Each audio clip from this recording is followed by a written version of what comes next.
Mujaddid Media.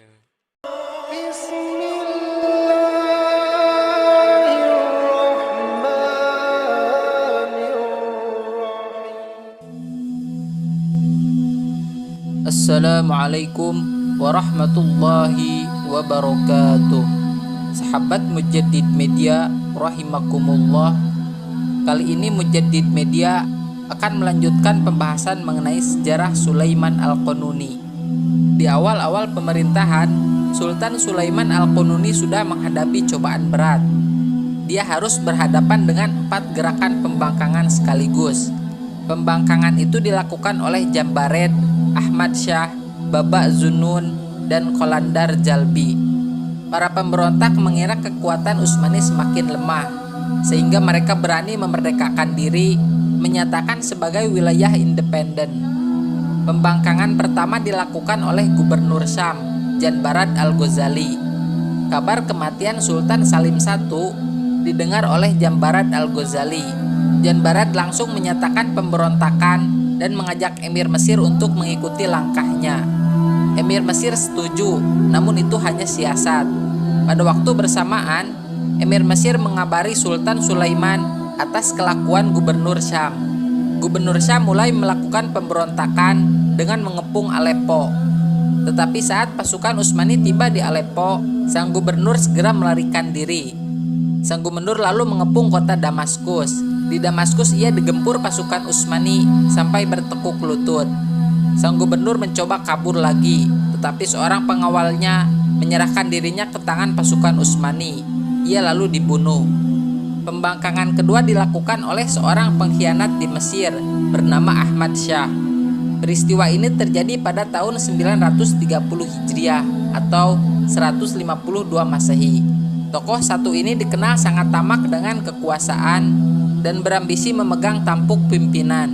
Pada mulanya dia meminta bantuan Sultan Utsmani untuk menduduki posisi gubernur di Mesir. Maka Sultan pun menobatkan dia sebagai gubernur Mesir. Tetapi setelah menguasai Mesir, dia berusaha menggalang kekuatan untuk menjadi sultan yang independen seperti penguasa Mamalik di masa sebelumnya. Waktu itu para ahli syariah dan pasukan khusus Utsmani bergerak cepat untuk mencegah naiknya Ahmad Shah sebagai sultan di Mesir. Mereka berhasil membunuh tokoh itu. Pembangkangan ketiga datang dari tokoh Syiah Rafidhah, yaitu Baba Zunnun pada tahun 932 Hijriah. Baba mengumpulkan sekitar 3.000 sampai 4.000 pemberontak untuk mewajibkan pajak atas wilayah yang dikuasainya. Gerakan ini semakin menguat sehingga berhasil mengalahkan beberapa komandan pasukan Utsmani. Namun pemberontakan Syiah ini juga berhasil ditumpas.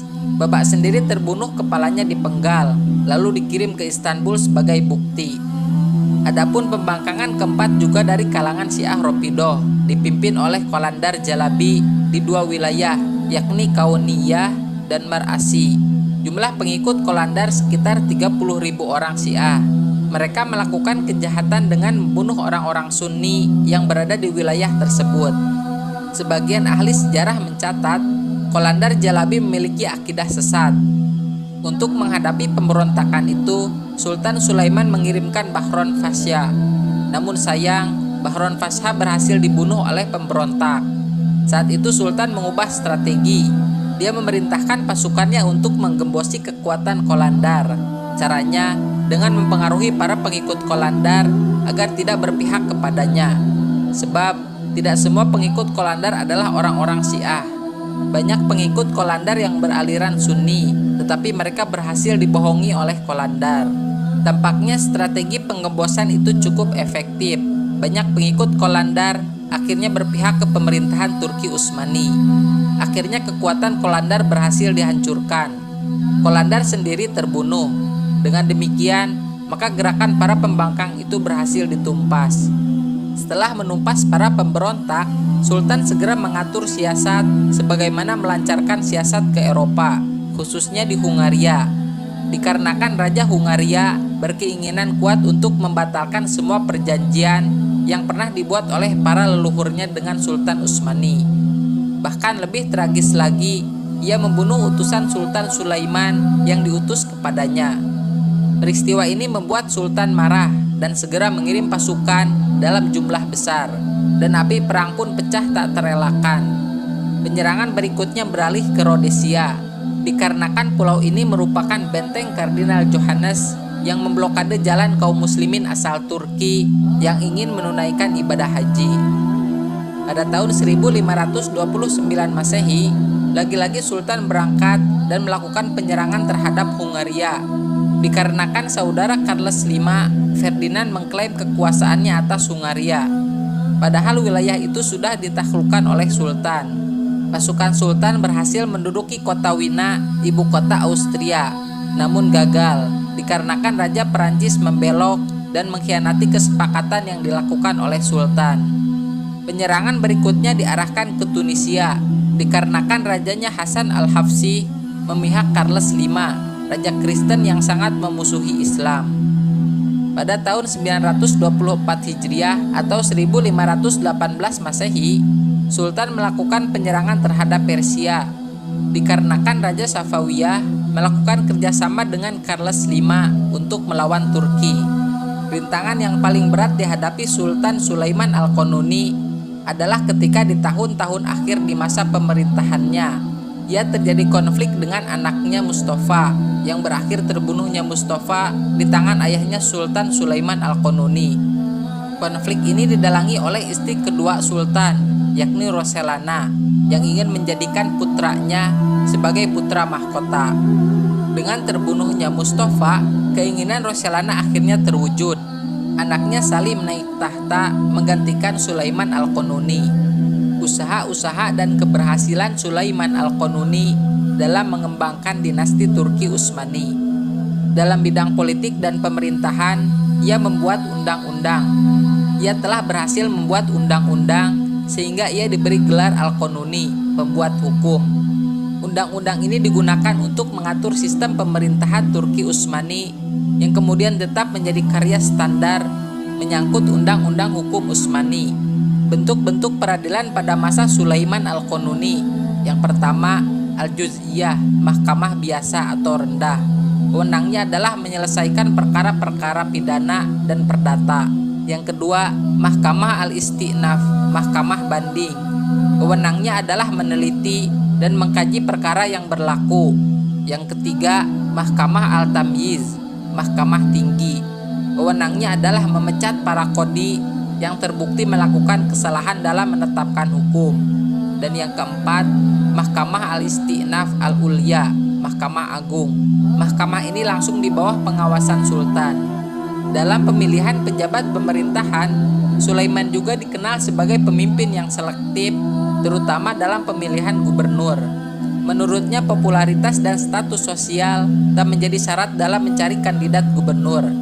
Ia sendiri yang terjun langsung menyelidiki jejak rekam serta kepribadian setiap calon gubernur. Hasilnya, setiap gubernur yang dipilih dan dilantik olehnya adalah sosok pemimpin yang bersih dan benar-benar berkualitas. Inilah yang menjadi salah satu pendukung kerajaan Turki Utsmani bisa maju dan berkembang. Dalam pemerintahan juga ia melakukan hubungan aliansi antara Utsmani dengan Perancis.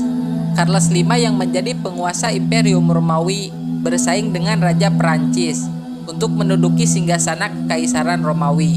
Sedangkan Paus Leo X bersaing dengan Martin Luther, tokoh Protestan yang berasal dari Jerman. Sedangkan Belgrad dilanda goncangan intelektual karena rajanya yang masih muda, sehingga menimbulkan perebutan kepemimpinan di antara para menteri dan pejabat-pejabat kerajaan lain. Prancis berpikir ingin menggunakan posisi dan kekuatan pemerintahan Utsmani untuk menghadapi musuhnya Charles V. Dia sangat yakin pemerintahan Utsmani akan mampu membendung ambisi lawan politiknya. Kesepakatan ini kemudian terwujud, lalu dikenal dengan istilah Kesepakatan Istimewa Utsmani Perancis. Secara politis kesepakatan ini bagus karena menunjukkan kehandalan politik luar negeri Turki Utsmani. Tetapi Perancis sangat banyak mengambil untung dari kesepakatan itu. Mereka diperlakukan seperti perlakuan kepada warga muslim Utsmani. Padahal tentu cara demikian tidak tepat. Kesepakatan itu menjadikan kunci pembuka pintu perdagangan ke dunia timur tanpa harus merasa direcoki oleh orang-orang jahat Portugis.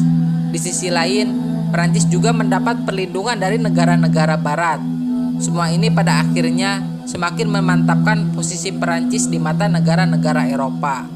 Sayangnya kesepakatan ini tidak mendatangkan manfaat nyata bagi pemerintahan Utsmani. Dalam hal perluasan wilayah, kekuasaan dinasti Turki Utsmani, Sulaiman Al-Qununi tidak semata-mata memerangi daerah yang ingin ditaklukkannya. Ia menaklukkan wilayah tersebut jika terjadi konflik dengan Turki Utsmani dan merasa pihak Turki Utsmani dirugikan, maka Sultan tak segan-segan untuk menaklukkan wilayah tersebut.